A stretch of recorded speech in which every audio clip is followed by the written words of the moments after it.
Welcome to Speakeasy Spirits. After my morning hot yoga class, me and the other moms like to go out for a couple of mimosas, is what I would say if I was wearing a pair of Lululemons. But even though I'm not, that doesn't mean I still can't enjoy a cocktail before noon. Today, let's look at 3 brunch cocktails, and we're going to use some advanced techniques involving bacon.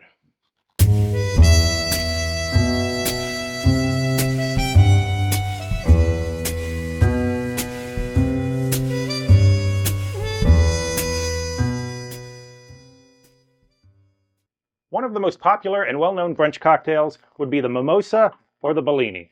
What's the difference? Normally a mimosa would be made with orange juice and a Bellini would be made with peach puree. But you can get them in pretty much any fruit juice you want. So really I think the terms are pretty much interchangeable. The key to a mimosa or a Bellini is keeping your ingredients as cold as possible. This isn't a drink that's going to be stirred or shaken over ice. It's not going to be poured over ice in the glass. So whatever temperature your ingredients are is what your drink is going to be. Whether it's blood orange, tangerine, or the traditional orange or peach. If I'm out enjoying a brunch, I'm typically going to order the bottomless mimosa, where you get a carafe of juice and a bottle of sparkling wine, and you mix it in your glass yourself. But if I'm mixing one at a time, I usually like to go with a 50-50 ratio. So about half of the glass is the juice, and then we'll add our sparkling wine on top of that.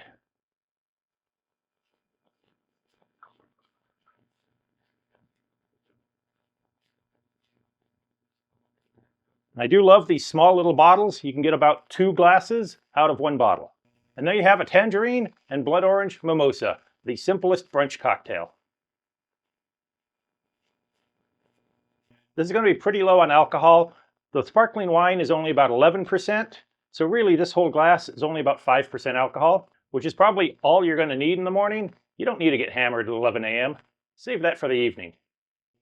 Another great brunch drink is the Aperol Spritz. Now this is going to be a lot more popular in Europe than it is here in America.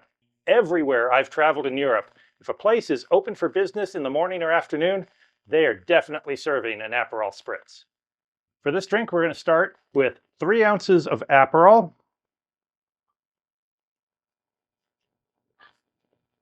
And we're going to pour that right into a glass with ice.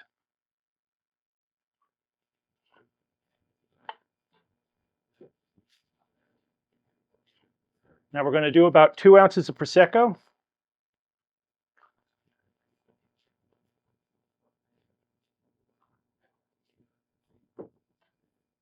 And we'll top that off with some soda water.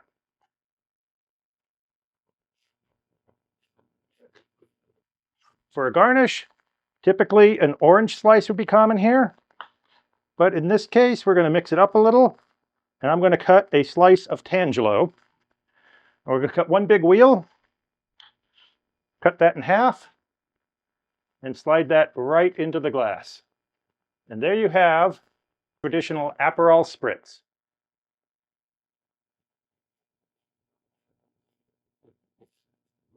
Aperol is probably the sweetest of the bitter red Italian liqueurs. You really get very little bitterness here. Here you're getting a nice, cold, refreshing, light drink. The bitterness doesn't come through very strong, but the sweetness of the sparkling wine and the Aperol cut with the soda makes it a really refreshing drink. But if you're not a fan of Aperol, there is another variation you can make. This would be the Elderflower Spritz or Saint Germain Spritz. That's basically the same recipe. We're going to go with half as much as we did last time, just 1.5 ounces of the elderflower liqueur since it's so much sweeter. We're going to top that with the remaining Prosecco.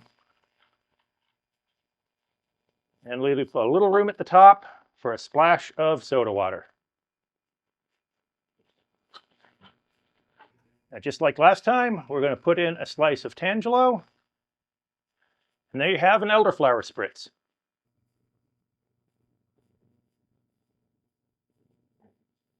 That's a beautiful drink. It's slightly sweet, floral, very refreshing. This is the great way to start a day.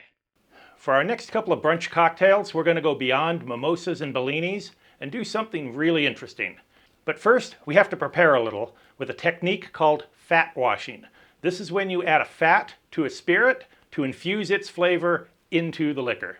If you like hot buttered rum, why not infuse the rum with that butter flavor? If you want something tropical, you could add coconut fats to a vodka or a gin or a rum. But since we're looking at morning time cocktails, what's better in the morning than bacon? And we're going to be infusing this pisco. This is a brandy made in Chile with bacon fat. And when you do fat washing, the fat doesn't stay in the spirit. It's not like you're going to be drinking a greasy drink, but it does infuse a lot of flavor into the drink. So we could start by rendering the fat off of a pound of bacon. That'll work, but I don't like the little meaty bits that might be left in there. And if your heat's too high, you're going to scorch the fats. So what I like to use is a store-bought bacon fat.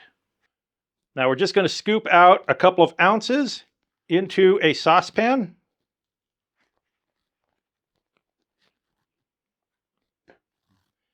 And apply heat to melt it. We just need to get it to the liquid stage. We're not trying to cook it or cause it to smoke.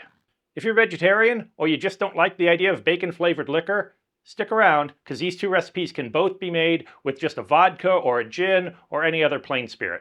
When your bacon fat or butter or whatever fat you're using is completely melted in liquid, we're going to need a large wide mouth container.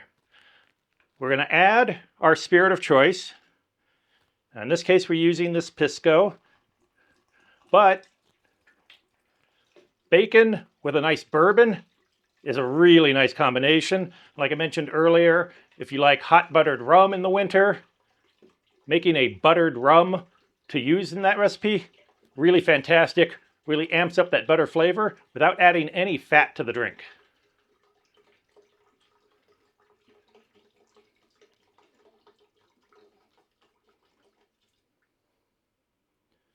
Once we've emptied out the spirit, we're going to take our melted fat and just add it straight into the container.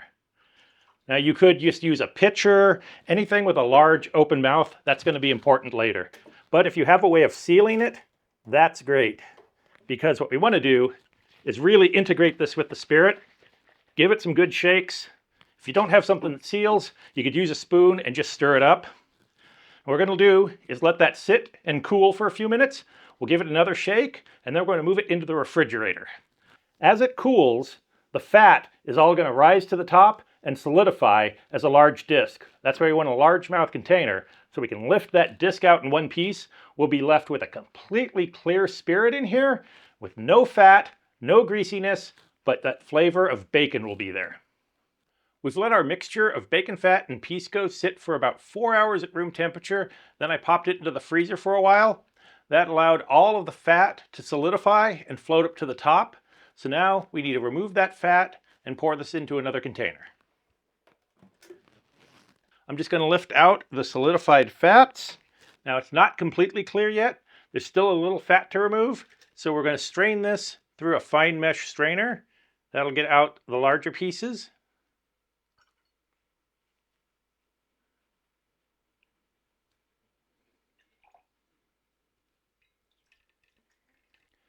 And for the final filtration, we're going to pour it back into the bottle through a funnel using a coffee filter or a piece of cheesecloth.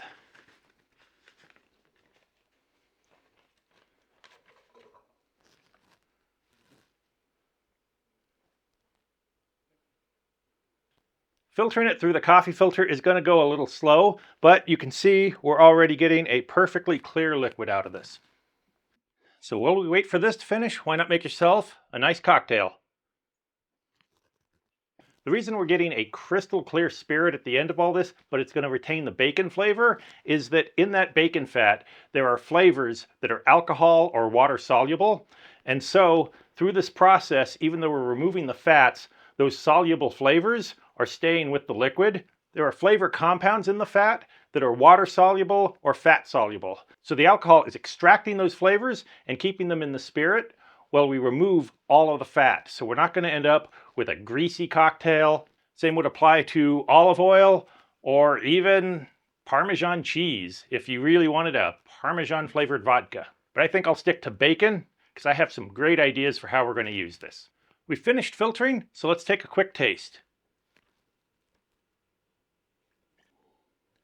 There's a little smoke on the nose. It's nothing like a peated scotch, but it's there, just nice and subtle.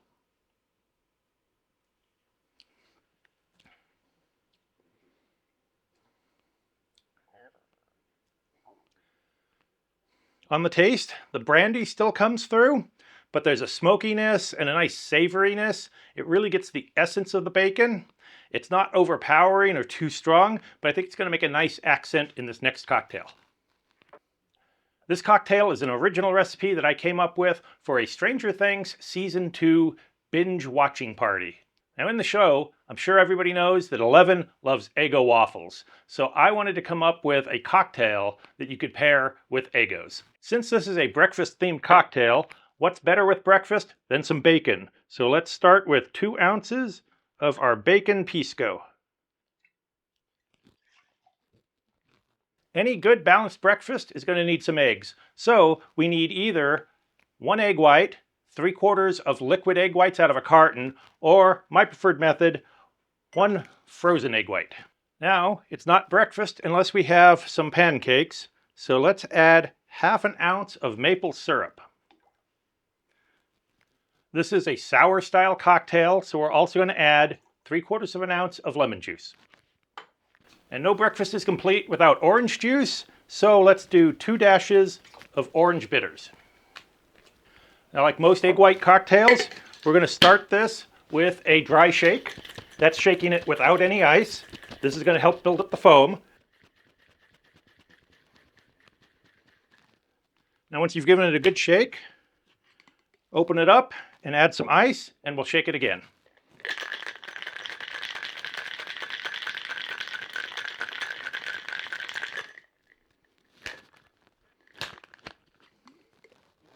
Now we'll strain this into a coupe glass.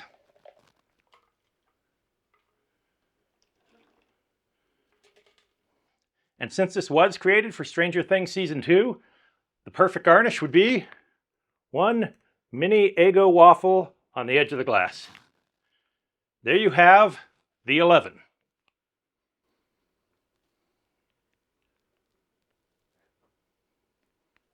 It really does give you the feeling of a rounded out breakfast. Up front, you get the subtle notes of bacon, and then it finishes with the maple syrup.